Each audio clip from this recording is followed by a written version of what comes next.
Je vous le dis droit dans les yeux, le Pixel 6 Pro est l'un des meilleurs smartphones de l'année et je vous explique pourquoi dans cette vidéo.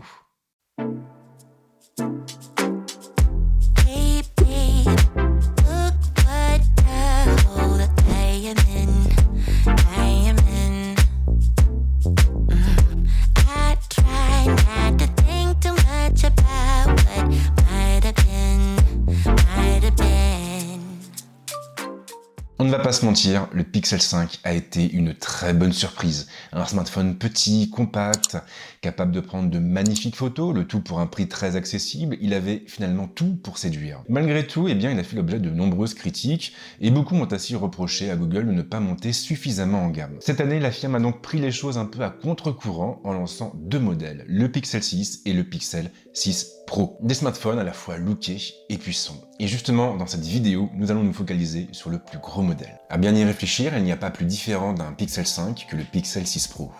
Les deux appareils ne jouent pas du tout dans la même catégorie, et ce n'est pas simplement une question de taille. Entendons-nous bien, le Pixel 5 avait beaucoup de charme, et il en a toujours d'ailleurs. Cela étant, le Pixel 6 Pro bénéficie d'une construction bien supérieure, et il suffit de prendre en main le téléphone pendant quelques minutes pour s'en rendre compte. De face, on va donc retrouver un immense écran aux bordures contenues, un écran légèrement incurvé. Alors je sais que les écrans incurvés ne font pas l'unanimité, qu'ils font même souvent débat, maintenant sachez que Google a tout de même bien fait les choses sur le Pixel 6 Pro. La course de la dalle n'est pas trop marquée, et elle n'entache en rien la préhension du téléphone. Le dos de l'appareil est tout bonnement unique. Ici, Google a souhaité sortir des sentiers battus, et il a clairement eu raison de le faire. Cet élément de design donne en effet beaucoup de personnalité au Pixel 6. La plaque arrière va donc se composer de trois éléments. On va trouver deux plaques en verre séparées par un bandeau regroupant les optiques et capteurs du téléphone. Un bandeau qui s'étire sur toute la largeur de son boîtier.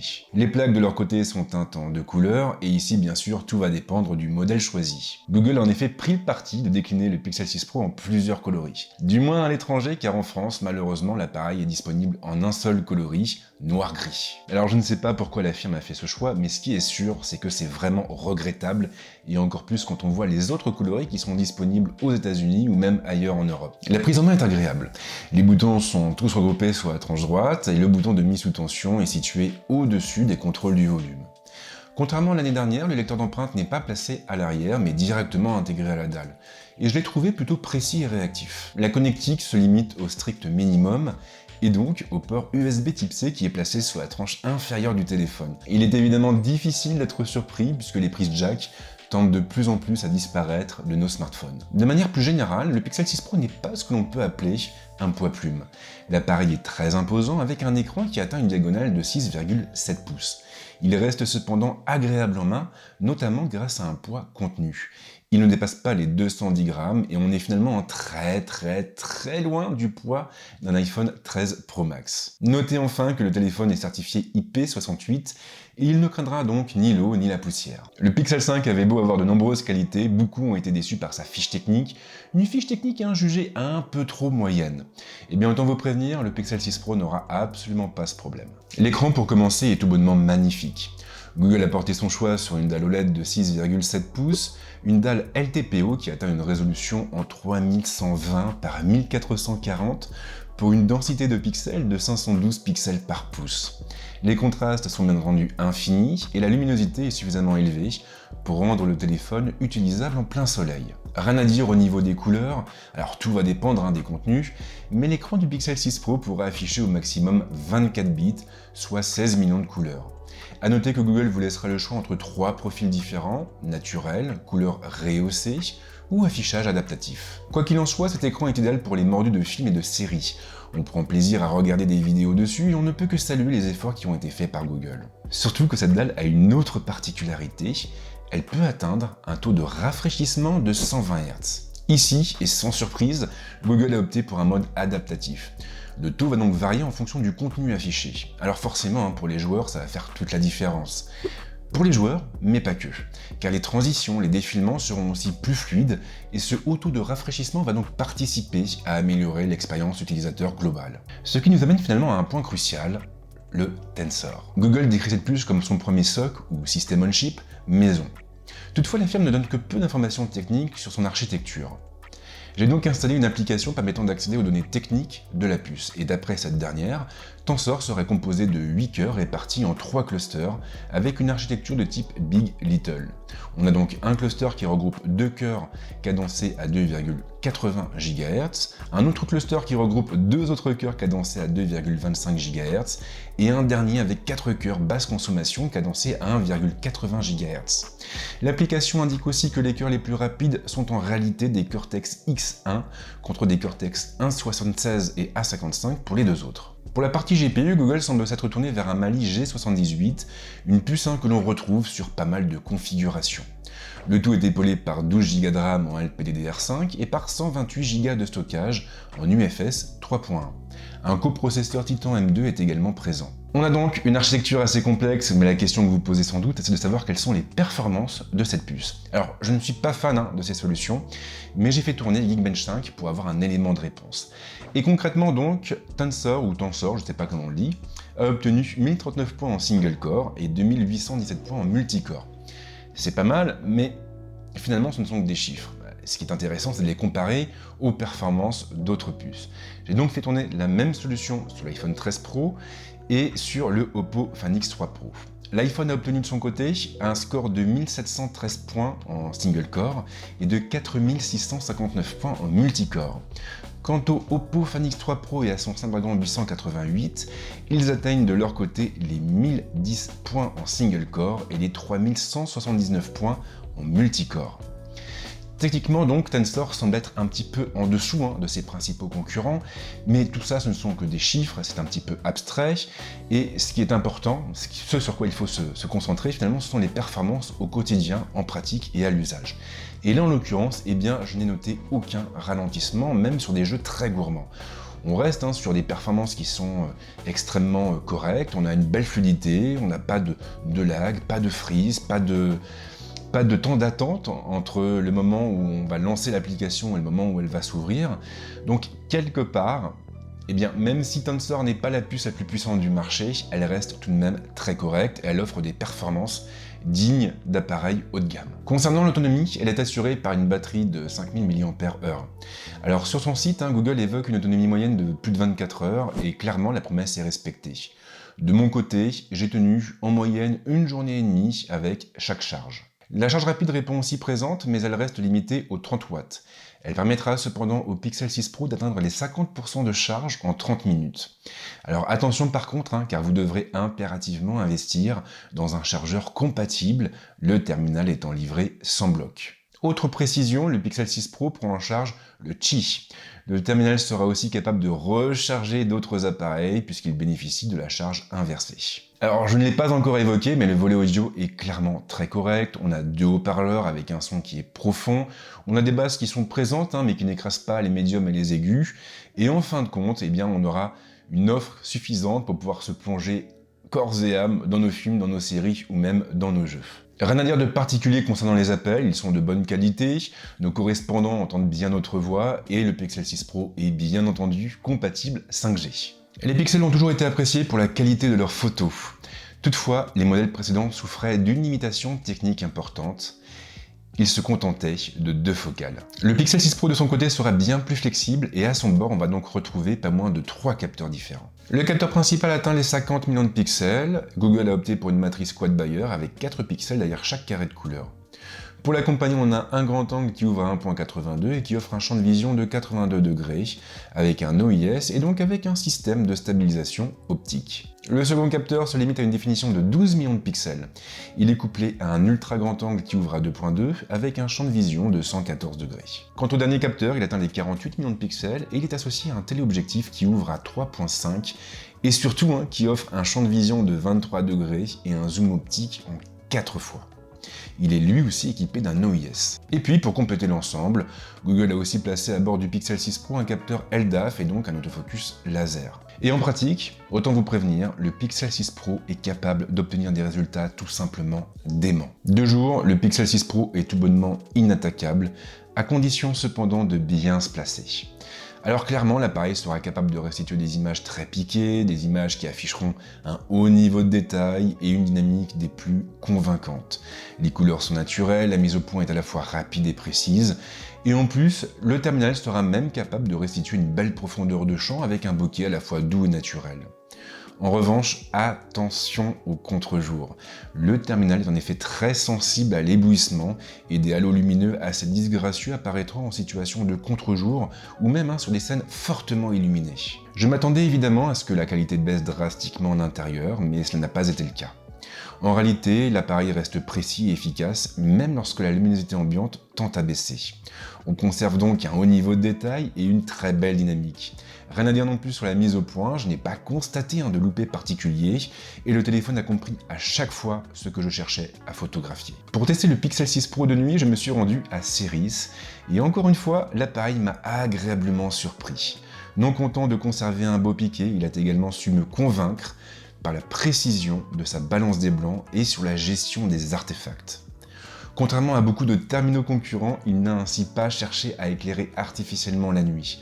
Le rendu est donc beaucoup plus naturel et l'ambiance nocturne est très bien respectée.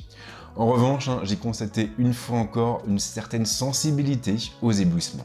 Le Pixel 6 Pro, contrairement à son prédécesseur, propose 3 vraies focales avec une amplitude allant du 0,7 au 4 fois. Alors bien sûr, vous pourrez outrepasser cette limite, mais à condition d'opter pour un zoom numérique. Et dans ce cas, vous montrez un grossissement en 20 fois. Autre particularité importante, si vous zoomez sur du 2 fois, alors vous ne basculerez pas sur le téléobjectif. Vous resterez en réalité sur le capteur principal et un crop sera appliqué. Il faudra donc zoomer aux 4 fois, ou du moins à partir du 4 fois, pour bénéficier réellement du zoom optique. Quoi qu'il en soit, les résultats sont édifiants, et sur des scènes bien éclairées, j'ai pu monter à du 5 ou 10 fois sans problème. Au-delà, bien sûr, les images seront moins nettes, mais elles resteront tout de même exploitables. L'ultra grand angle m'a agréablement surpris. Si le champ de vision est un petit peu restreint, il conserve un très bon piqué, et il ne déforme pas trop les scènes photographiées. Quant aux couleurs, elles restent unies d'une focale à l'autre. Mais le Pixel 6 Pro ne s'en tient pas uniquement au grand angle, à l'ultra grand angle et au zoom. Il est aussi capable de capturer de la macro. Il suffira donc d'approcher le téléphone du sujet à photographier pour basculer vers ce mode. Et encore une fois, les résultats sont là. Le Pixel 6 Pro arrive à récupérer énormément de détails sur les sujets photographiés, on a des textures qui sont très riches, avec des contours nets, et on ne peut qu'être admiratif face à l'efficacité du traitement logiciel de Google. Soyons clairs, le Pixel 6 Pro est une formidable machine à portrait. Non content de produire des images nettes et naturelles dans toutes les conditions lumineuses possibles, il excelle aussi dans le détourage, et je n'ai pas réussi à le prendre une seule fois en défaut. Le flou en revanche est parfois un peu trop marqué. Fort heureusement, il sera toujours possible de réduire son intensité en passant par Google Photos. Petite précision qui a son importance, comme je le disais, le Pixel 6 Pro n'excelle pas uniquement en pleine lumière. Et en réalité, les portraits de nuit sont aussi très convaincants. Ils vont même au-delà de tout ce que j'ai pu voir jusqu'à présent. En façade, on va trouver une caméra frontale de 11,1 millions de pixels avec une ouverture à 2.2, un champ de vision de 94 degrés et une mise au point fixe. Une configuration assez traditionnelle, mais comme souvent avec Google, il ne faut pas raisonner qu'en termes techniques. Le traitement logiciel change tout. Grâce à lui, on va effectivement gagner en détail et on pourra obtenir des images très piquées avec des couleurs naturelles et une très belle dynamique. Attention par contre, car l'appareil a un peu de mal avec les lunettes dotées de montures transparentes, comme vous pouvez le voir sur ces images. Mais au-delà de toute cette profusion de détails techniques, c'est finalement le traitement logiciel qui impressionne le plus. Lorsque vous shootez avec le Pixel 6 Pro et que vous ouvrez immédiatement l'image, vous voyez donc le cliché brut, ce qui a été capturé par le capteur. Et au bout d'1 ou 2 secondes, vous avez l'image qui se transforme. Là, c'est tout simplement le traitement logiciel qui s'est activé et qui a transformé le cliché. Et clairement, quand vous voyez la différence entre l'image brute et l'image obtenue par la suite, vous vous en prenez plein la tête. Et c'est encore plus vrai avec les images qui sont prises en basse luminosité, où là vraiment on a un traitement logiciel de fond qui change radicalement la donne. Mais en plus, on va aussi trouver des fonctions intelligentes et bien pensées du côté de Google Photos, comme la gomme magique. Une gomme magique qui va vous permettre d'effacer des gens ou des objets sur les photos en quelques secondes. Alors bien sûr, parfois la fonction aura quelques ratés, mais elle vous évitera le plus souvent d'avoir à passer par la case Photoshop. En revanche, le Pixel 6 Pro déçoit un peu en vidéo. Alors il peut produire des images détaillées, avec des couleurs naturelles et une belle dynamique, mais il est très sujet à l'éblouissement. Il n'est pas rare du coup de voir apparaître des halos lumineux sur des images tournées dans des environnements très éclairés. La stabilisation de son côté est redoutable, même lorsqu'on filme à main levée, en marchant. L'effet de profondeur de champ est aussi très bien restitué. Il est en revanche regrettable que Google ne propose pas plus de fonctions tournées vers les vidéastes. J'aurais par exemple aimé pouvoir filmer avec un profil colorimétrique très désaturé pour avoir ensuite plus de flexibilité en post-production. Mais le Pixel 6 Pro a un truc en plus, et ce truc en plus, c'est la Pixel Experience. Techniquement donc, l'appareil est livré avec Android 12. Et si vous avez déjà eu l'occasion de regarder mes vidéos précédentes à ce sujet, alors vous savez sans doute que cette version place la personnalisation de l'expérience au cœur de ses priorités. Sans surprise donc, le Pixel 6 Pro s'inscrit pleinement dans cette tendance. Tout est personnalisable. Pour commencer, vous allez donc définir un fond d'écran. Lorsque ce sera fait, le terminal va adapter ses couleurs en fonction de l'image choisie. Et si vous voulez aller plus loin, ce sera parfaitement possible, il suffira de vous rendre dans le menu fond d'écran et style pour changer les couleurs de fond ou de base, mais aussi définir la grille d'application ou encore activer les icônes à thème. Cette dernière fonction est proposée actuellement en bêta, mais elle peut s'avérer très pratique puisqu'elle va permettre aux icônes des applications de Google de changer en fonction du thème activé. La firme a aussi accordé le plus grand soin aux widgets pour les simplifier et les rendre plus discrets. C'est notamment le cas de l'horloge et de la météo.